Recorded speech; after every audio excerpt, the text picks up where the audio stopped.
사도신경으로 우리의 신앙을 고백하심으로 고난주간 셋째 날 새벽 예배를 시작하겠습니다.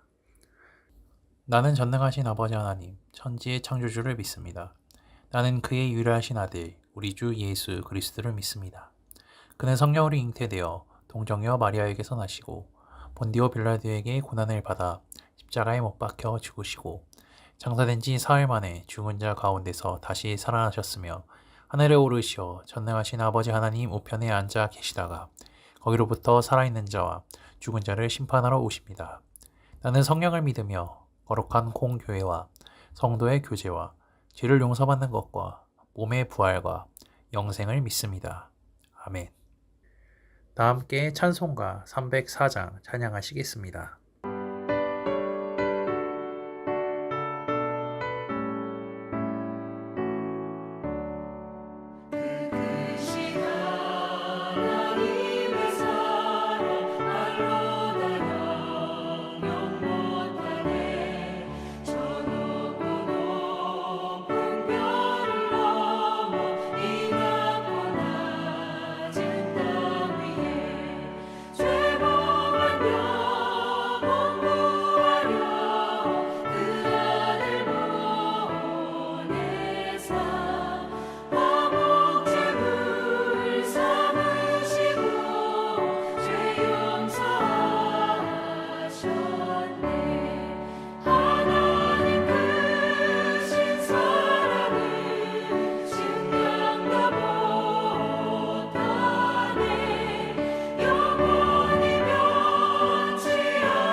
오늘 우리에게 주시는 하나님의 말씀은 누가복음 22장 7절 그리고 13절, 14절 말씀입니다.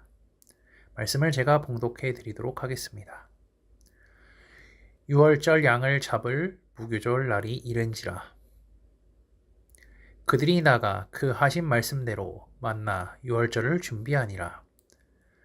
때가 이름에 예수께서 사도들과 함께 앉으사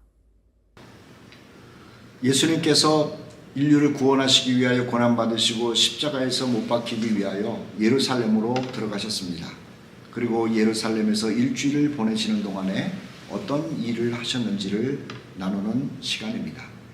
그곳에 들어가셔서 예루살렘과 예루살렘 성전을 보시고 슬퍼하시는 모습을 나누었고, 그리고 사랑하는 제자들에게 종말에 관한 이야기를 자세히 설명하시면서 준비하도록 하신 말씀을 나누었습니다.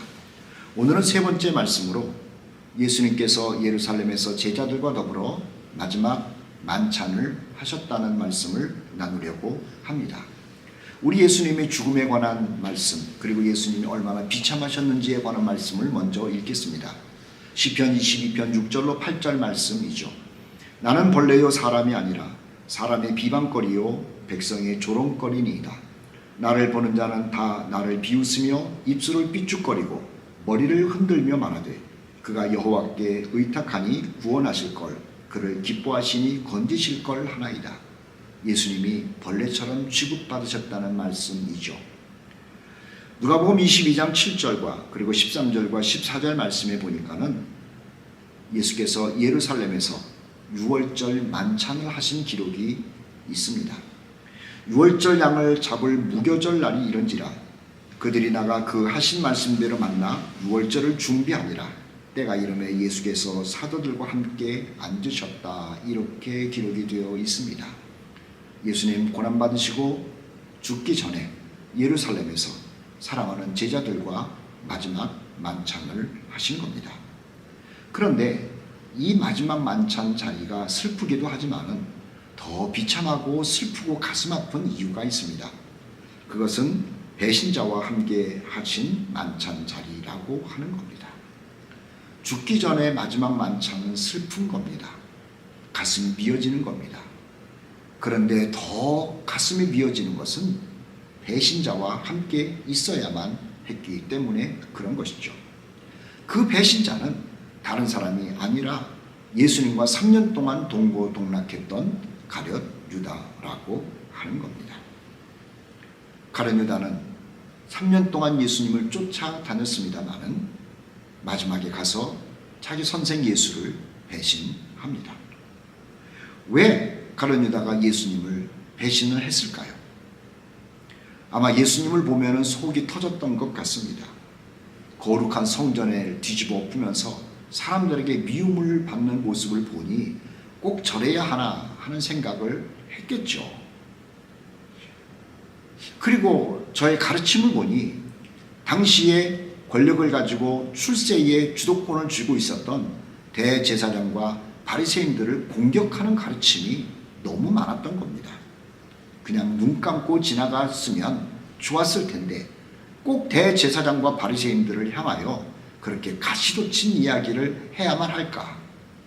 당신의 출세에도 문제가 있고 당신을 따르는 제자들에게도 문제가 있을 거라는 생각 때문에 가룟 유다는 계속 고개를 갸우뚱거렸던 겁니다.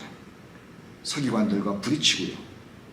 그리고 이스라엘이 로마의 식민지가 되어 있다는 것을 뻔히 알면서도 로마의 세금까지 바치라고 하니 대체 내가 따르는 그 예수라고 하는 사람의 정체성이 무엇인지에 대해서도 의심이 많이 갔던 겁니다. 헌금을 낼 때에도 부자가 많이 내는 것을 좀 칭찬하면 어떻겠습니까?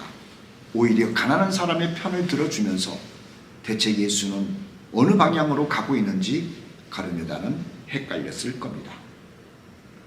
이런 골아픈 생각을 하는 가룟 유다를 향하여 사탄이 보고만 있지는 않았겠죠.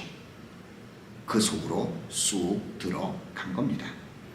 누가복음 22장 3절 말씀에 보니까는 12 중에 하나인 가룟인이라 부르는 유다에게 사탄이 들어갔다라는 말을 하고 있습니다. 여러분, 가룟 유다의 배신은 마지막에 가서 계획된 배신이었던 겁니다. 마태복음 26장 14절과 15절 말씀에 보니까는 이렇게 기록되어 있습니다. 그때의 12 중에 하나인 가룟 유다라 하는 자가 대제사장들에게 가서 말하되 내가 예수를 너희에게 넘겨주리니 얼마를 주려느냐. 누가복음 22장 3절로 6절에 12 중에 하나인 가룟인이라 부르는 유다에게 사탄이 들어가니 이에 유다가 대제사장들과 성전 경비대장들에게 가서 적극적으로 능동적으로 간 겁니다. 계획적으로 간 겁니다. 예수를 넘겨줄 방도를 의논하며 가서 의논까지 한 겁니다. 그들이 기뻐하여 돈을 주기로 언약하는지라 유다가 허락하고 예수를 무리가 없을 때에 넘겨줄 기회를 찾더라. 이렇게 기록되어 있습니다. 배신자와 함께 하는 만찬석 자리. 그런데 그 배신자는 말입니다. 몰래 계획을 하고 있었던 겁니다. 여러 가지 이유가 있었을 겁니다. 그런데 성경은 가룟 유다가 예수를 배신한 그 원인을 돈이라고 말하고 있습니다. 얼마 주려느냐? 얼마 주려느냐? 다른 것이 아니라 얼마 주려느냐? 나에게 어떤 관직을 하나 주지 않겠느냐? 나에게 어떤 직장을 주지 않겠느냐? 그런 것이 아니라 얼마를 주겠느냐? 돈이라고 하는 것은 그야말로 무서운 겁니다.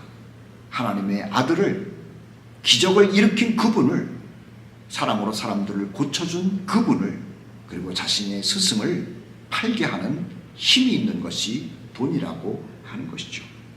디모데전서 6장 10절을 또 한번 읽어드립니다.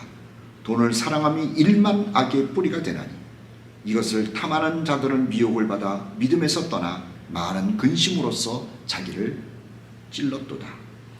돈은 스승도 팝니다. 돈은 형제까지도 팔아먹습니다. 돈은 부모도 자식도 없습니다. 돈은 하나님의 아들까지도 팔아먹어 버렸습니다.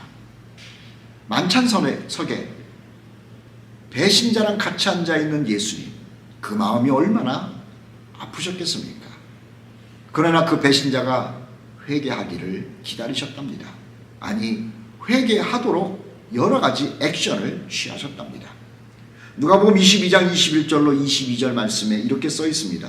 보라, 나를 파는 자의 손이 나와 함께 상 위에 있도다. 가룟 유다가 얼마나 찔렸을까요? 상 위에 가룟 유다의 손이 있는데 예수님이 상 위에 손을 얹으시면서 하시는 말씀이 나를 파는 자의 손이 나와 함께 상 위에 있도다. 즉 회개하라는 겁니다. 아직도 기회가 있다는 것 아닙니까? 그런데 그 말을 들으면서도 돌이키지 않습니다. 그래서 예수께서는 계속해서 말씀하시죠. 인자는 이미 작정된 대로 가거니와 그를 파는 그 사람에게는 화가 있으리로다. 이렇게 말씀하신 겁니다. 요한복음 13장 21절 말씀에 보면 마지막 만찬 자리에서 예수님이 많이 괴로우셨답니다. 그리고 그 괴로움을 더해낸 것은 가룟 유다의 배신 때문에 그런 것이죠. 예수께서 이 말씀을 하시고 심령이 괴로워 증언하여 이르시되 많이 괴로우셨어요. 내가 진실로 진실로 너희에게 이르노니 너희 중 하나가 나를 팔리라. 이 말이 무슨 말씀인 줄 아세요? 마지막 만찬도 내가 힘들다. 그런데 함께했던 배신자가 있으니 더 힘들다. 한 번 더 발전해서 말씀드린다면 내가 여기까지 얘기했으니 그 배신을 접고 회개하라고 말씀하고 있는 겁니다. 요한복음 13장 26절 말씀에서는요, 한 번 더, 정말 한 번 더 가룟 유다의 회개를 기다리고 있습니다.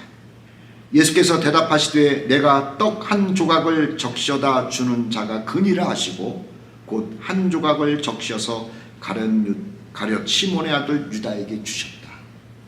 상 위에 손이 같이 한 사람, 그래도 회개하지 않으니까요, 내가 떡을 먹여주는 그 사람 말씀을 하시면서 회개를 촉구하고 있는 겁니다. 그런데 유다는 그렇게 쿵쿵 울리는 찔림 속에서도 회개하지 않은 것이죠. 성도 여러분, 유다가 뿔 달린 사람 아닙니다. 특별히 괴물 같은 존재도 아닙니다.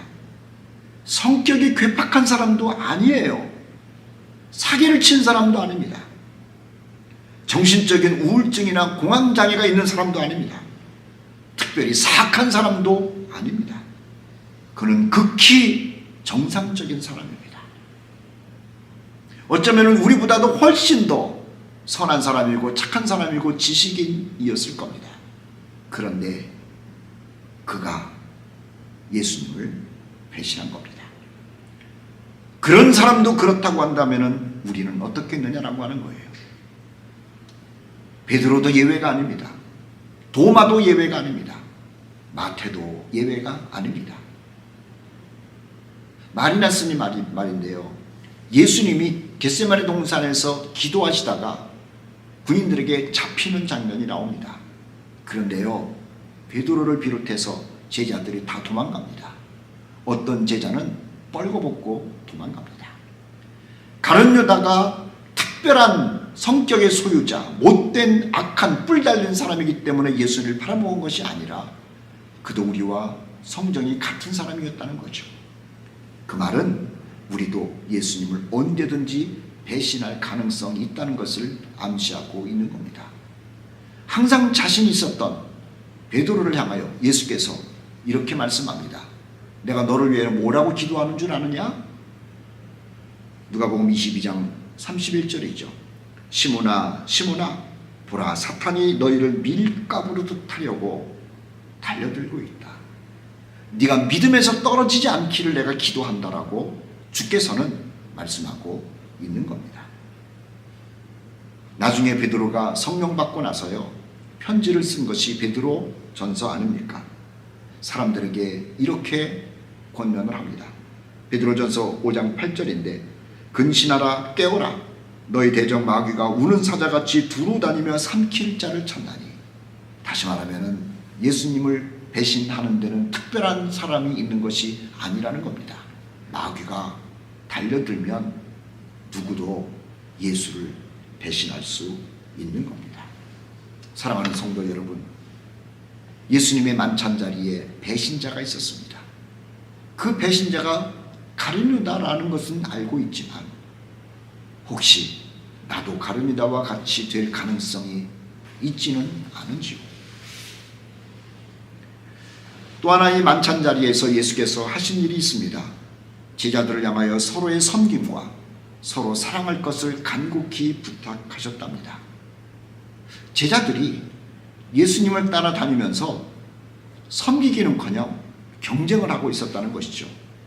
그리고 섬김을 받으려는데 혈안이 되어 있었던 겁니다.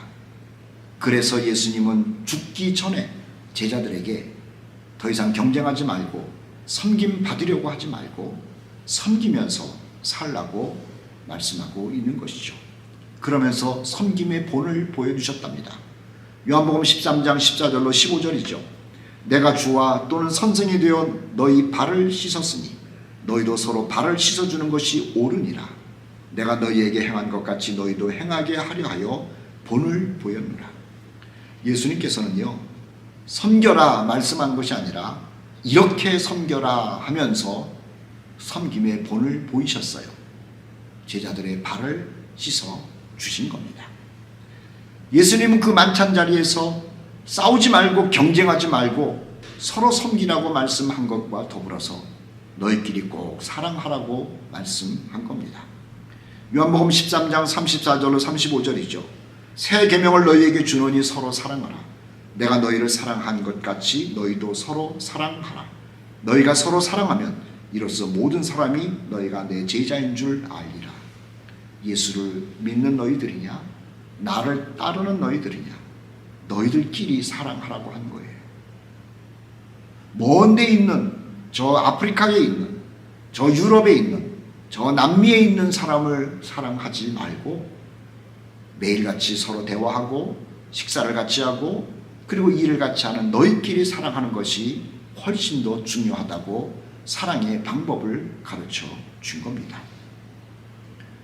사람들은요, 다 높아지려고 합니다. 섬김 받으려고 합니다. 그런데 예수님은 제자들에게 간곡히 부탁한 겁니다. 경쟁하지 마라. 서로 섬겨라. 그리고 너희들끼리 서로 격려하며 사랑하라고 말씀한 거죠. 섬김과 사랑에는 계급이 없습니다. 섬김과 사랑에는 다툼이 없습니다. 섬김과 사랑에는 자기 주장이 없는 겁니다. 오히려 섬김과 사랑에는 상대방이 잘 되는 것을 기대하고 잘 될 때에 나도 기쁜 것이고 더 잘 되도록 후원해 주는 것이 섬김이요 사랑이라고 하는 것이죠. 마지막 만찬 자리에서 사랑과 섬김을 말씀하셨을 뿐만 아니라 그리고 앞으로 예수께서 사랑하는 제자들을 위하여 어떤 위대한 일을 하실 것인지에 대해서도 말씀하셨답니다. 예수님은요, 제자들을 위하여 하나님 나라의 거처를 만드실 것을 약속을 하셨어요. 우리가 잘 알고 있는 말씀이 만찬석에서 나온 말씀이라는 것 기억하셔야 됩니다. 요한복음 14장 2절로 3절이죠. 내 아버지 집에 거할 것이 많도다. 그렇지 않으면 너희에게 일렀으리라. 내가 너희를 위하여 거처를 예비하러 가노니 가서 너희를 위하여 거처를 예비하면 내가 다시 와서 너희를 내게로 영접하여 나 있는 곳에 너희도 있게 하리라. 그리고 예수님은 사랑하는 제자들에게 거처를 예비한다는 말씀과 더불어 그 거처를 향하여 데리고 가기까지 성령을 보내서 늘 함께 하겠다고까지 말씀하신 겁니다. 요한복음 14장 16절 말씀이죠. 내가 아버지께 구하겠으니 그가 또 다른 보혜사를 너희에게 주사 영원토록 너희와 함께 있게 하리니 그는 진리의 영이라. 사랑하는 성도 여러분, 마지막 만찬 자리에서 배신자가 있었던 그 자리에서 제자들을 향하여 섬김과 사랑을 말씀하시고, 그리고 내가 너희를 위하여 집을 짓고 있을 테니 기다리라고 말씀하시고요, 그 집에 갈 때까지 진리의 영을 보내서 너희를 가르치고 진리를 생각나게 하실 것이다 라고 하는 계획까지도 말씀하셨다는 겁니다. 그리고 제자들을 향하여 제자들이 흔들리지 않도록 하기 위하여 하나 더 말씀을 하셨죠. 얘들아, 세상이 나를 미워한 것처럼 너희들도 미움을 받게 될 것이니 그때에 흔들리지 말라고 말씀한 겁니다. 너희들이 출교를 당할 때도 있을 것이라는 말씀을 하면서 믿음 지킬 것을 알려주는 겁니다. 환난을 당하지만 넘어지지 말라는 겁니다. 예수께서 승리로 되갚아 주실 것을 말씀하셨던 것이죠. 요한복음 16장 2절 말씀에 사람들이 너희를 출교할 뿐 아니라 때가 이르면 물은 너희를 죽이는 자도 있을 것이다. 요한복음 16장 33절 말씀에 세상에서는 너희가 환난을 당하나 담대하라. 내가 세상을 이기었노라. 이렇게 말씀하시면서 믿음 흔들리지 않기를 당부하고 당부하셨다는 겁니다.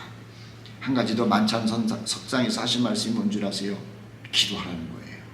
기도하면 응답된다는 약속의 말씀을 하신 겁니다.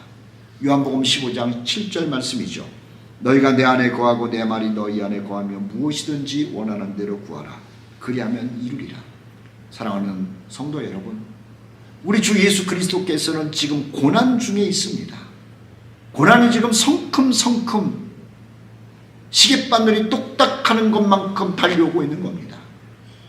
그리고 그의 고난의 절정은 십자가에 못 박혀 죽는 것인데, 그것이 바로 앞에 있음에도 불구하고 제자들과 만찬석상에서 제자들을 향하여 내가 너희를 위해 집을 질 것이니 내가 너희에게 성령을 보낼 것이니 너희가 환난을 당해도 내가 이기게 할 것이니 너희가 기도하면 내가 응답할 것이니 라고 하면서 제자들을 격려하시고 제자들에게 믿음을 주고 계시는 거죠. 주님은요, 당신의 고난과 죽음 앞에서도 제자들을 이렇게 사랑하셨습니다. 주님은요, 십자가에서 죽으시면서까지도 우리를 그렇게 사랑하셨던 분이라는 말씀을 하고 있는 겁니다. 그리고 나서 6월절 마지막 거룩한 만찬을 행하셨죠. 소위 말하는 성만찬이라고 하는 겁니다. 예수께서 떡을 떼시고 잔을 나누시면서 이렇게 말씀합니다. 누가복음 22장 19절과 20절 말씀인데요. 떡을 가져 감사 기도하시고 떼어 그들에게 주시며 이르시되 이것은 너희를 위하여 주는 내 몸이라. 너희가 이것을 향하여 나를 기념하라 말씀하셨습니다. 떡을 먹으면서 잔을 나누면서 나의 십자가의 의미가 무엇인지를 되새기라는 거예요. 그리고 그리스도인들끼리 이 떡을 나눠 먹으면서 구원받은 것을 감사하라고 말씀하고 있는 겁니다. 사랑하는 성도 여러분, 예수님이 만찬석에 앉아 계십니다. 배신자와 함께 앉아 계십니다. 배신자를 회개시키고 있습니다. 예수님께서 만찬석에 앉으셔서 제자들에게 사랑하라고, 섬기라고, 믿음으로 이겨내라고, 내가 너와 함께 한다고 말씀하고 있습니다. 그리고 떡과 잔을 나눠주시면서 이것 때문에 너희가 구원받았다라는 말씀도 하고 있는 겁니다. 만찬석을 생각하시면서 주님께서 우리에게 하신 말씀, 주님께서 우리에게 부탁하신 것이 무엇인지를 생각하며 감사하면서 이 마지막 고난 시간들을 보내는 여러분들 되시기를 주의 이름으로 축복합니다. 다 함께 찬송가 254장 찬양하시겠습니다.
사랑과 은혜가 풍성하신 하나님 아버지, 우리 주님께서 사랑하는 제자들과 더불어 마지막 만찬을 하셨습니다. 그곳에 배신자가 있는 것을 아시면서 회개를 촉구하셨고, 그곳에 사랑하는 제자들을 보시면서 마지막 하실 일들에 관해서도 말씀을 주셨습니다. 하나님이여, 떡과 잔을 나누면서 고난과 죽음이 무엇을 의미하는지도 말씀하셨다는 것을 들었습니다. 우리도 마지막 만찬을 생각하며 주님의 말씀을 기억하게 하시고, 떡과 잔을 생각하며 십자가의 의미가 무엇인지를 생각하는 거룩한 성도로 살아가게 하여 주시옵소서. 우리 구주 예수 그리스도의 이름으로 기도하옵나이다. 아멘.